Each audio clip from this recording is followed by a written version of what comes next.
आज हामी नेपालको सेयर बजारको यात्रा बुलिसतर्फ कि बियरिसतर्फ यस विषयमा चर्चा गर्नेछौँ। आउनुहोस्, अबको यात्रा नेपालको सेयर बजारको बुलिसतिर कि बियरिसतिर? तपाईँले ट्रेन्ड एनालाइसिसको कुरा गर्नुभयो। ट्रेन्ड एनालाइसिसको कुरा गर्दाखेरि मेन चाहिँ तीनटा ट्रेन्डको कुरा गर्न चाहन्छु म। एउटा भनेको माइनर ट्रेन्ड, अर्को भनेको प्राइमरी ट्रेन्ड र तेस्रो भनेको सेकुलर ट्रेन्ड। अब माइनर ट्रेन्ड र प्राइमरी ट्रेन्ड भनेको चाहिँ सानो टाइम फ्रेममा यसलाई मापन गर्ने गरिन्छ र सेकुलर ट्रेन्ड भनेको चाहिँ जेनरली ठुलो टाइम फ्रेममा हेरिन्छ। र तपाईँले ठुलो टाइम फ्रेमको हिसाबमा हेर्दाखेरि अथवा मन्थली टाइम फ्रेमको हिसाबमा हेर्दाखेरि नेपालको अहिलेको मार्केटलाई म बियरिस नै भन्न चाहन्छु। तपाईँले यसलाई कुन आधारमा टेकेर भन्नुहुन्छ यस्तो?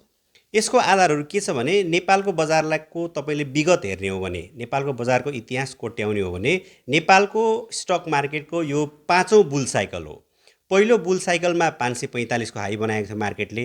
दोस्रो बुल साइकलमा 1175 को हाई बनाएको थियो।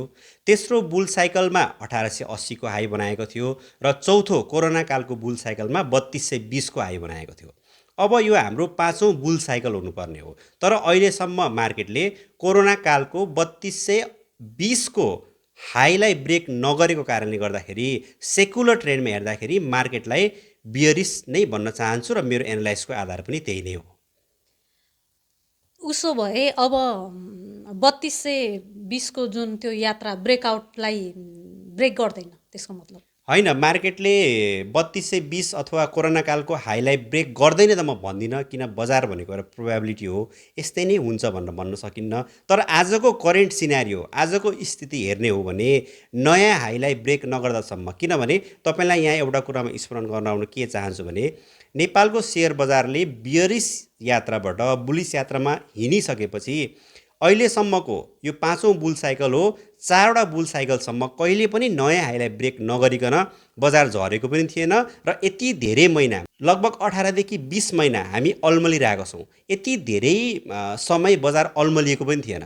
त्यस कारणले गर्दाखेरि अब नयाँ हाई ब्रेक गर्दैन भन्न चाहिँ मिल्दैन, तर नयाँ हाई नबनाउन्जेलसम्म मार्केटलाई बियरिसै भन्न चाहेँ मैले। जस्तो यहाँले भन्नुभयो, अब मार्केट एउटा अन्यलतातिरै छ भनौँ हामीले, होइन? तर धेरै लगानीकर्ताहरू हुनुहुन्छ जो यहाँ ट्रेड गरेर आफ्नो जीवनयापन गरिराख्नु भएको छ। के उहाँले त्यो ट्रेड अपर्च्युनिटी पाउनुहुन्छ कि हुँदैन त मार्केटमा? होइन, मार्केटमा ट्रेड अपर्च्युनिटी नपाउने भन्ने त कुरै आउँदैन, किनभने एज अ प्रोफेसनल ट्रेडर हामी इन्डेक्सलाई हेरेर कहिले पनि ट्रेड गर्ने अथवा नगर्ने भन्ने डिसिजन लिँदैनौँ। किनभने तपाईँलाई यहाँ म के भन्न चाहेँ भने नेपालको जुन इन्डेक्सको जुन सिस्टम छ, जुन इन्डेक्सलाई डिजाइन गरिएको छ, पहिलो कुरा त त्यो नै वैज्ञानिक छैन। नेपालको इन्डेक्सिङ किन साइन्टिफिक छैन भने नेपालको इन्डेक्स भनेको मार्केट क्यापिटलाइजेसनको आधारमा तय गरिएको इन्डेक्स हो र मार्केट क्यापिटलाइजेसनको आधारमा तय गरिए तापनि फ्लोटिङ सेयर्सहरू मात्रै होइन, टोटल सेयर्सहरूलाई चाहिँ यो इन्डेक्समा हालिएको छ। त्यस कारणले गर्दाखेरि यो इन्डेक्स जुन हामी नेप्से भनेर भन्छौँ, त्यो नेप्से नै साइन्टिफिक छैन। त्यस कारणले गर्दाखेरि प्रोफेसनल ट्रेडर भइसकेपछि हामीले इन्डेक्सलाई हेरेर हामी काम गर्दैनौँ, हामी स्टकमा ट्रेड अपर्च्युनिटी खोज्छौँ। त्यस कारणले गर्दाखेरि र फेरि तपाईँलाई मैले के पनि भन्न चाहेँ भने एज अ प्रोफेसनल ट्रेडर, एउटा प्रोफेसनल ट्रेडर भनेको चाहिँ उसले जुनसुकै मार्केट कन्डिसनमा पनि काम गर्न सक्ने क्षमता उसँग हुन्छ, चाहे मार्केट बुलिस होस्, चाहे मार्केट बियरिस होस्, चाहे मार्केट साइडवेज होस्। एउटा प्रोफेसनल ट्रेडर हरेक किसिमको मार्केट कन्डिसनलाई फेस गर्नलाई ऊ रेडी हुन्छ र त्यही अनुसारले उसले आफ्नो स्ट्राटेजी पनि बनाएको हुन्छ।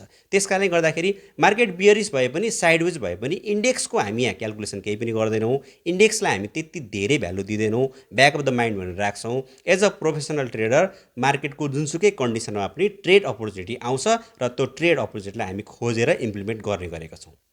जस्तो ट्रेड गर्न त सकिन्छ, तर आम लगानीकर्ताले कसरी, अब जस्तो सेलेक्सनहरूको कुराहरू आउँछ, होइन? अब इन्डेक्स घटिराखेको छ, स्टक वाइज जाने भन्ने कुराहरू आउन सक्छ। त्यसमा चाहिँ एउटा आम लगानीकर्ता चाहिँ के कुरामा चाहिँ बढी चनाखो हुनुपर्छ जस्तो लाग्छ? हेर्नुहोस्, अब के छ भने नेपालको मार्केटमा भनौँ अथवा विश्वको जुनसुकै बजारमा पनि दुई किसिमले इन्भेस्ट वा ट्रेड गरिन्छ। एउटा भनेको भ्यालु इन्भेस्टिङ अथवा भ्यालु ट्रेडिङ भन्छ, अर्को भनेको मोमेन्टम इन्भेस्टिङ अथवा मोमेन्टम ट्रेडिङ भन्छ। अब भ्यालु इन्भेस्टिङ भनेको चाहिँ तपाईँले कम्पनीको फन्डामेन्टल, तपाईँको ओभर भ्याल्युड भयो कि अन्डर भ्याल्युड भयो कि पी रेसियो के हो, बुक भ्याल्यु के हो, आदि इत्यादि तय गरेर भ्यालु इन्भेस्टिङ अथवा ट्रेडिङ गरिन्छ। र मोमेन्टम इन्भेस्टिङ अथवा मोमेन्टम ट्रेडिङ भनेको चाहिँ टेक्निकल चार्ट हेरेर र ट्रेन्ड एनालाइसिस गरेर गर्ने गरिन्छ। त्यस कारणले गर्दाखेरि अब मेरो हकमा तपाईँ सोध्नुहुन्छ भने म एउटा मोमेन्टम ट्रेडर हो। त्यस कारणले गर्दाखेरि मोमेन्टम ट्रेडरलाई मार्केटमा अपर्च्युनिटीको कहिले पनि कमी हुँदैन, अपर्च्युनिटी आइराख्छ र हामीले त्यही अपर्च्युनिटी अनुसार हामीले जुनसुकै मार्केट कन्डिसनमा पनि काम गरिरहेको हुन्छौँ।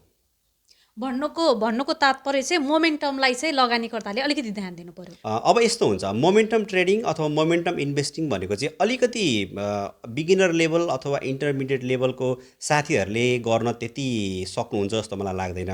त्यसलाई चाहिँ अलिक धेरै वर्षको अनुभव, एउटा खारिएको ट्रेडर चाहिन्छ। त्यस कारणले गर्दाखेरि हो सिकेर त्यसलाई एउटा नलेज बनाएर गर्न सकिन्छ। मोमेन्टम ट्रेडिङ कस्तो हुन्छ भने यसको हेर्नुहोस्, हरेक कुराको दुईवटा पाटा हुन्छ, राम्रो पक्ष पनि हुन्छ, नराम्रो पक्ष पनि हुन्छ। मोमेन्टम ट्रेडिङमा अथवा मोमेन्टम इन्भेस्टिङमा के हुन्छ भने एउटा तपाईँको प्राइस एक्सनलाई सही किसिमले एउटा एनालाइसिस गर्न सक्ने, एउटा डिसिप्लिन मेन्टेन गर्न सक्ने र तपाईँको ट्रेडिङ माइन्डसेट डेभलप भइसकेको ट्रेडरहरूले मात्र मोमेन्टम ट्रेडिङ राम्ररी गर्न सक्छ। यसको मतलब जेनरल लगानीकर्ताहरूले अथवा ट्रेडरहरूले गर्नै सक्नुहुन्न भन्ने त होइन, तर इट निड्स प्र्याक्टिस, अलिकति एक्सपिरियन्स पनि हुनुपर्छ। हस् त, आजलाई यही विषयवस्तु सँगसँगै बिदा हुन्छु। हस् त, नमस्ते।